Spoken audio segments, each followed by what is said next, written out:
Good morning students. Hope आपको जो WikiLeaks वाला चैप्टर है वो समझ आ गया होगा, है ना। एंड आपका उस मैं ना आपको एक और बात बताना था कि सैटरडे को मैं कोशिश करूँगी हफ्ते में एक दिन ऐसा रखूँ जिसमें आप अपनी क्वेरीज़ पूछ सको।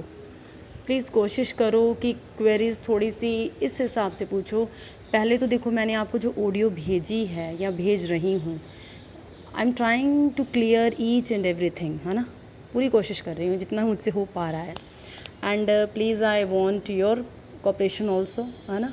आपका कोऑपरेशन भी चाहिए। Only then these lectures which are I am sending you online will be successful, तभी होंगे। कुछ आपका कोऑपरेशन चाहिए, कुछ जैसे मैं आपको पढ़ा रही हूँ वो आपको देखना पड़ेगा, कुछ मुझे आपके अकॉर्डिंग चलना पड़ेगा, कुछ आपको मेरे अकॉर्डिंग चलना पड़ेगा। सो मुझे तो यही लगता है कि बहुत अच्छे से मैंने क्लियर किया है। फिर भी उसके जो क्वेश्चंस वगैरह वो चैप्टर के मैं वो भी आपको क्लियर करवाऊँगी। आज आपका जो सेकंड चैप्टर है on letter writing A G Gardiner का, वो मैंने आपको उसका लेक्चर सेंड कर रही हूँ, बना रही हूँ या बता रही हूँ आपको उसके बारे में। इसका जो फर्स्ट पैराग्राफ है, अल्फ्रेड जी गार्डिनर 1865 टू 1946, ये पर्सन क्या widely known by pen name Alpha of the plough. इसका जो राइटर्स होते थे ना, उनका एक पेन नेम होता था, मतलब जिससे किस नाम से वो फेमस है, लिखते किस नाम से और उनका ओरिजिनल नाम क्या है, उन दोनों में डिफरेंस होता था। तो पेन नेम क्या था इसका? अल्फ़ा ऑफ द प्लो। ये डेली न्यूज़ का भी एडिटर था 1902 से 1921 तक। इसने काफ़ी मॉडर्न लिटरेचर में एज अ राइटर बहुत कुछ हासिल किया। बहुत सारे इसके वर्क्स हैं, like prophets, priest and kings, pillar of society, the war lords, some people of importance.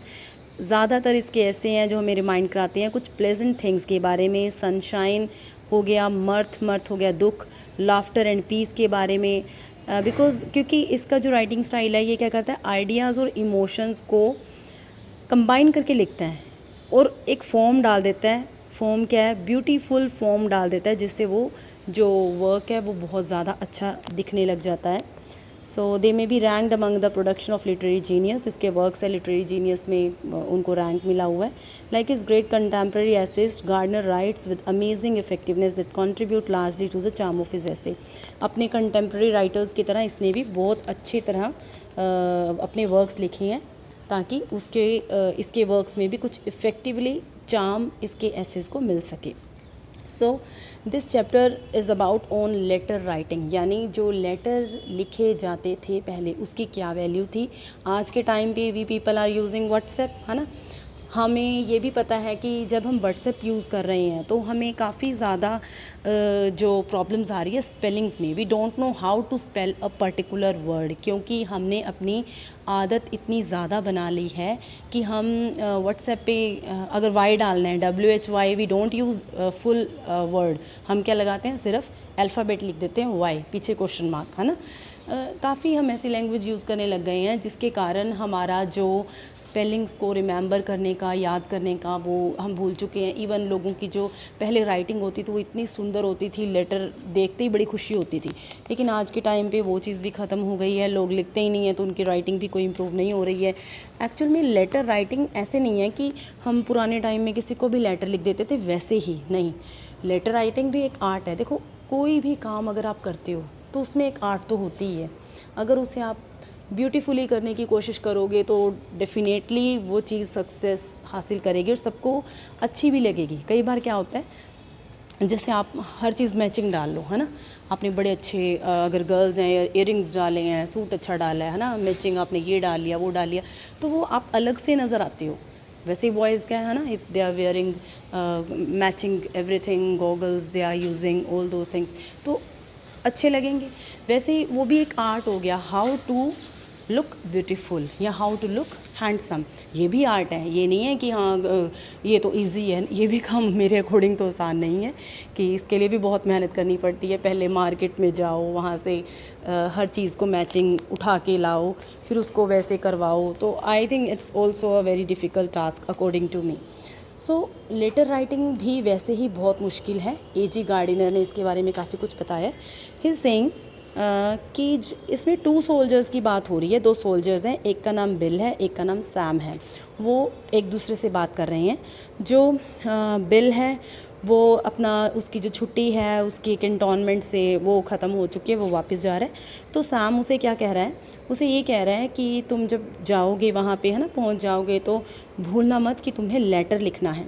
और लेटर में ये भी होती है अगर घर में जैसे जितने मेंबर्स हैं उन सबका नाम ना लिखा जाए तो एक मेंबर तो नाराज़ हो जाता है ना, हो जाता था पुराने टाइम में। तो वो कहता है कि तुझे पता है, मतलब ये जो फर्स्ट 2 लाइन्स है, 2 सोल्जर्स एविडेंटली ब्रदर्स ही लग रहे थे, stood at the door of the railway carriage, one inside the compartment, एक ट्रेन के अंदर था, द अदर दूसरा प्लेटफॉर्म पे था। तो वो कहता है, जो सैम है फर्स्ट सोल्जर है, अपने ब्रदर को कह रहा है बिल को कि तुम लेटर लिखना मत भूलना। तो दूसरा कह रहा है हाँ हाँ कोई बात नहीं मैं लिखूँगा।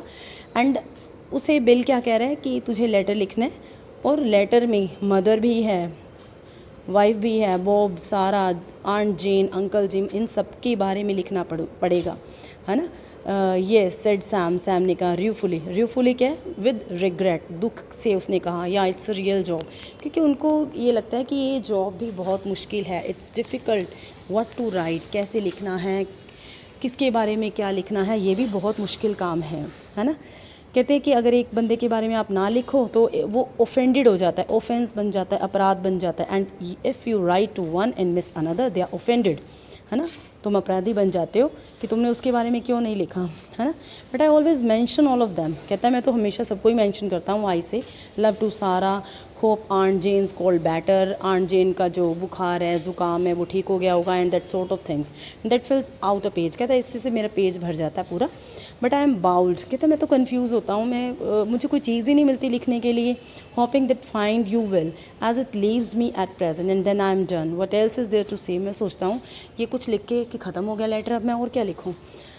सैम कहते हैं नथिंग, सेड सैम मोurnfully, वो भी दुखी होकर कहता है हाँ मेरे पास भी कुछ नहीं होता। आई जस्ट सिट, मैं जब भी लेटर लिखने की कोशिश करता हूँ बैठता हूँ, स्क्रैच करता हूँ सिर पे, खुजलाता हूँ, है ना, और सोचता हूँ कि ये ब्लेस्ड पेपर है मेरे पास, इतना अच्छा पेपर है, इसके ऊपर मैं क्या लिखूँ, लेकिन कुछ भी नहीं होता। But nothing I will come, seems as though heads as empty as drum, ऐसे लगता है मुझे अपना सिर बिल्कुल एम्प्टी हो गया है, एक ड्रम की तरह हो गया है जो खाली है और वो बज रहा है, समझ ही नहीं आता कि क्या लिखूँ। सेम हेयर, है ना।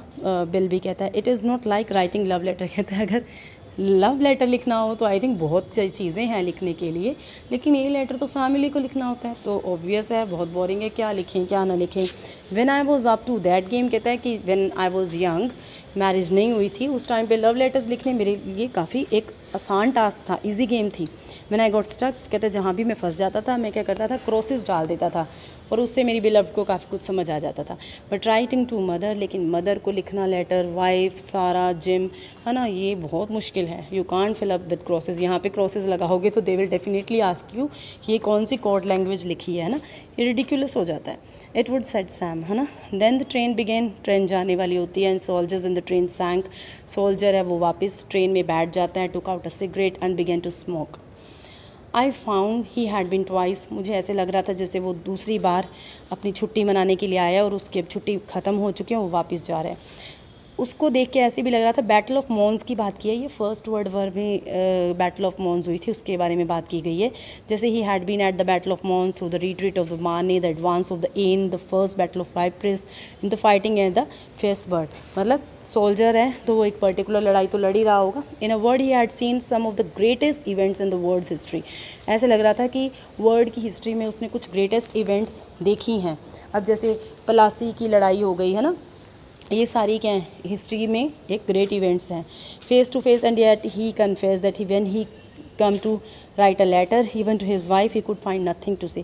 देखो एक बंदा जिसने इतनी बड़ी बड़ी चीज़ों का सामना कर रहा है, एक सोल्जर है, इतनी बड़ी लड़ाई लड़ रहा है, वो चीज़ को उसने फेस किया, लेकिन जब लेटर लिखने की बात आती है अपनी फैमिली को, अपनी वाइफ को, तो he is not having anything to write. He was in the position of the, यहाँ पे उसे कंपेयर किया गया है, एक होरेस वॉलपोल नाम का राइटर है, उसने एक लेडी के बारे में बताया है कि जब भी वह लेडी अपने हस्बैंड को लेटर लिखती है तो वो कैसे लिखती है, वो स्टार्ट करती है आई राइट टू यू, मैं तुम्हें लेटर लिख रही हूँ, because I have nothing to do, क्योंकि मेरे पास कोई काम नहीं है और करने के लिए, मैं बहुत फ्री हूँ। और उसे ख़त्म कैसे करती है लेटर को, because I have nothing to say, अब मेरे पास क्योंकि कुछ है ही नहीं लिखने के लिए, इसलिए मैं लेटर ख़त्म कर रही हूँ। तो इसमें मेन चीज़ यही बताया है कि लेटर को लिखना is a very difficult. I suppose there has never been so much letter writing, पुराने टाइम में इतनी लेटर राइटिंग थी जो उसकी वैल्यू भी थी। नेक्स्ट मैं आपको नेक्स्ट